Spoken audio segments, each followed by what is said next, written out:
Sir మా పేరు గడుసు కృష్ణ, నాది నార్కల్ డిస్ట్రిక్ట్. నేను డిఎస్సి ఆస్పిరెంట్ను. డిఎస్సికి గత ప్రభుత్వంలో చదివితే 10 సంవత్సరాల పరిపాలన వన్ టైం వేసిండు కేసీఆర్. ఆ వన్ టైం వేసిన దాంట్లో కూడా ఫుల్ పోస్టులు వేయలేదు, సగం కట్ చేసి సగం వేసిండు. అప్పుడు మేము నష్టపోయినాము. ఈయన కాంగ్రెస్ ప్రభుత్వంలోకి రాగానే మెగా డిఎస్ వేస్తాను అన్నాడు. 25,000 ఉద్యోగాలు వేస్తాను మెన్షన్ చేసిండు. మళ్ళీ ఇప్పుడు సాక్షాత్తు ఒక ఎమ్మెల్యే కాదు, ఒక ఎంపీ కాదు, ఒక ముఖ్యమంత్రి అనౌన్స్ చేసిండు ఇదే సోమాజి కూడా ప్రెస్ క్లబ్లో. మళ్ళీ ఇప్పుడు 6,000 ఉద్యోగాలు పెంచి నేను మెగా డిఎస్ వేసినా, నేను పోస్టులు పెంచినా ఎట్లా అంటూ. మెగా డిఎస్ అంటే ఏంది, పోస్టులు పెంచినా అంటే ఏంది? పోస్టులు పెంచినా మెగా డిఎస్ వేసినా ప్రతి సబ్జెక్ట్లో ఒక్కటొక్కటే ఉండాలా లేదా? మళ్ళీ ఇప్పటికి కొన్ని సబ్జెక్టులో కొన్ని జిల్లాలో కొందరికి 0 ఉన్నాయి. మళ్ళీ నువ్వు మెగా డిఎస్ అని ఎట్లా అంటావు? పోస్టులు పెంచినా ఎట్లా అంటావు? మెగా ఇప్పుడు డిఎస్సి పోస్టులు పెంచాలంటే టీచర్లు ప్రమోషన్లతో ఉన్న ట్రాన్స్ఫర్తో ముడిపెడతారు కదా. మళ్ళీ ట్రాన్స్ఫర్స్ అయిపోయినవి, ప్రమోషన్స్ అయిపోయినవి, క్లియర్ ఉంది. పోస్టులు వేకెన్సీ కనపడుతున్నాయి. మళ్ళీ ఆ పోస్టులను ఇప్పుడు దీనికి యాడ్ చేస్తే మాకు న్యాయం జరుగుతుంది కదా. నువ్వు అనుకున్న మాట నిలబెట్టుకుని అవుతావు కదా. అదే చంద్రబాబు నాయుడు ఎన్నికల ముందల డిఎస్సికి హామీ ఇచ్చిండు. ఆయన గెలిచిన వెంటనే డిఎస్ పైన సంతకం పెట్టి మాటలు నిలబెట్టుకున్నాడు. మళ్ళీ నీ చిత్తశుద్ధి ఎక్కడ పోయింది? నీ గురువు అంటావు కదా, మళ్ళీ శిష్యుడు నువ్వు ఎట్లా ఉండాలి? నీ పక్కన నీ గురువు ఎట్లా అడుగుజగలేస్తున్నావు? ఆయనతో పోటీ పడతా అంటున్నావు. ఆయనతో 20% కూడా నువ్వు పోటీ పడలేవు. ఆయనతో నువ్వు పోటీ పడాలి, రాష్ట్రాన్ని అభివృద్ధి చెందాలంటే నిజంగా చంద్రబాబు నాయుడులకు మాట నిలబెట్టుకో. చంద్రబాబు నాయుడులకు మాట నిలబెట్టుకుంటే నిజంగా తెలంగాణ రాష్ట్రంలో ఉన్న 4 కోట్ల ప్రజలు నిన్ను నమ్ముతారు, లేకపోతే నిన్ను నమ్మరు. ఒకటే హెచ్చరిక చేస్తున్నా, నీవు ఎంపీటీసీ రేపు జరిగిపోయి సర్పంచ్ జెడ్పీటీసీ ఎన్నికల్లో నీకు మాత్రం ఎలా గుండెపడి నేర్పిస్తామో మీకు ప్రత్యక్షంగా చేసి చూపిస్తాం. అదేవిధంగా ఎన్నికలు జరగకముందే మాకు న్యాయంగా రాజ్యాంగబద్ధంగా రావాల్సిన పోస్టులు మాకు న్యాయం చేస్తే నిన్నే గెలిపించుకుంటాం. ఇదే రేవంత్ రెడ్డికి హెచ్చరిక. ప్రధానంగా మీ డిమాండ్స్ ఏంటండి? ఇప్పుడు మీరు డిఎస్సి ఆస్పిరెంట్ అంటున్నారు కదా, సో మీ డిమాండ్స్ ఏంటి? నా డిమాండ్స్ ఒకటే సార్. డిఎస్లో ఇప్పుడు ప్రతి సబ్జెక్టు ప్రతి జిల్లాలో ఖాళీ ఉన్నాయి.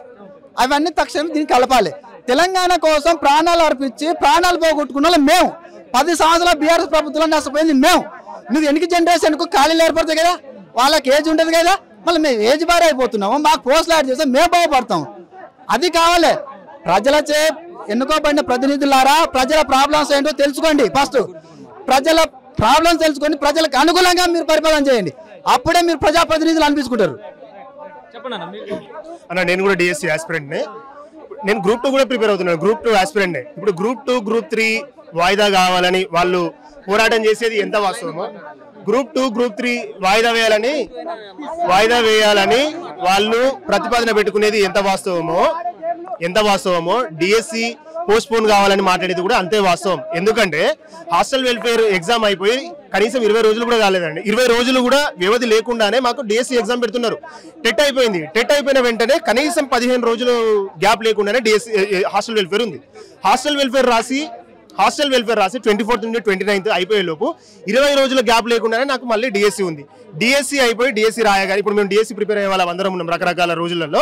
డిఎస్సి అయిపోయిన 2 రోజులకే మళ్ళీ గ్రూప్ 2 ఉంది. మేము రోబోట్ల మన ఇట్లా బుక్కులు పట్టుకుని ఇట్లా తీసి పడేయడానికి అన్ని ఎక్కడానికి మేము చదువుకుంటాం. మేము అన్ని చదువుకుంటున్నాం. 6 నెలలు కాదు, ప్రతి ఎగ్జామ్కి ఒక 2 నెలల సమయం ఇచ్చినా షఫిల్ కావడానికి సమయం ఉంటుంది, మేము షిఫ్ట్ కావడానికి సమయం ఉంటుంది. ఒక్కొక్క ఎగ్జామ్కి మేము అన్నిటికీ ఎలిజిబుల్. మీ గవర్నమెంట్ ఫామ్ కావడంలో నేను నిరుద్యోగ చైతన్య యాత్రలో నేను నార్త్ పనిచేసిందండి. నిరుద్యోగ పాత్ర ఎంత ఉందో గవర్నమెంటే స్వయంగా ఒప్పుకున్నది. నిరుద్యోగుల ద్వారానే ఇది ఖచ్చితంగా ఫామ్ కాబడ్డ గవర్నమెంట్ అని చెప్పేసి వాళ్ళు ఒప్పుకున్నారు.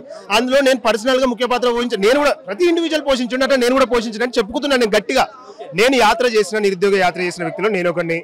నేను అవ్వలను అక్కలను పట్టుకొని ఓట్లేయండి, ఇది నిరంకుశ పాలన పోగొట్టుకొని మన ప్రభుత్వం తెచ్చుకుందాము, మీ పిల్లల లాంటి వాళ్ళమే మేము, ఉద్యోగాలు వస్తే కుటుంబాలు బాగుపడతాయి అని చెప్పేసి ప్రతి ఒక్కరిని గదవ పట్టుకొని కాళ్ళు పట్టుకొని చేతులు పట్టుకొని అడిగి ఓట్లు ఇప్పించుకొని గెలిపించుకున్న వాళ్ళం మేము. పనిలేక గెలిపించుకోలేదు. మా జీవితాలు బాగుపడతాయని, మీ గవర్నమెంట్ వస్తే మా జీవితాలు బాగుపడతాయని నమ్మకం ఉంచి మేము ఈ పని చేసినాం.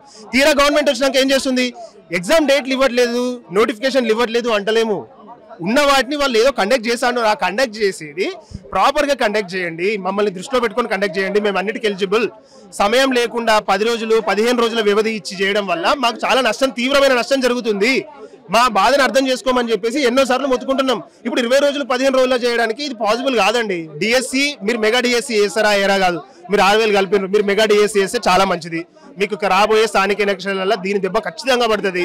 గతంలో మీరు పోరాడుతుండే బీఆర్ఎస్ ప్రభుత్వంలో పోరాడుతున్నప్పుడు అటు బల్మూర్ వెంకట్ కానీ ఇలాంటి చాలా మంది రియాజ్ గారు కానీ ఇలాంటి మీకు మద్దతు తెలపడం జరిగింది. సో ఇప్పుడు ఇంత కష్టపడుతున్నారు కానీ మీకు ఎవరైనా మద్దతుకు వస్తున్నారా, మరి ఏమైనా అంటున్నారా, రెస్పాండ్ ఉందా? వస్తున్నారు. నేను ఈ హాస్టల్ వెల్ఫేర్ ఎగ్జామ్ రాయక ముందుకు డిఎస్సి ఎగ్జామ్స్ డేట్స్ అనౌన్స్ చేసిండ్రు.